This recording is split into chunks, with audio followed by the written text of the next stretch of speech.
qiyinda. Rasululloh aytganlaridek, insonga bir vodiy oltin berilsa, yana ikkinchisini orzu qiladi. Qancha pul bo'lsa yetadi deb o'ylaysan hozir? $1 million bo'lsa yetadi deysan. To'g'rimi? Chakana pulmi bu?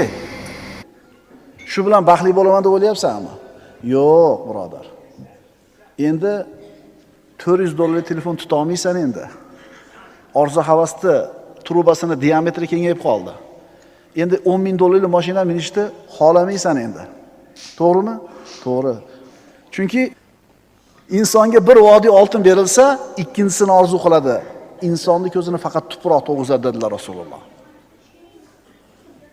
Seni bu dunyodagi saodating, birodar, hayot haqidagi o'lchov tushunchaga qarab quriladi.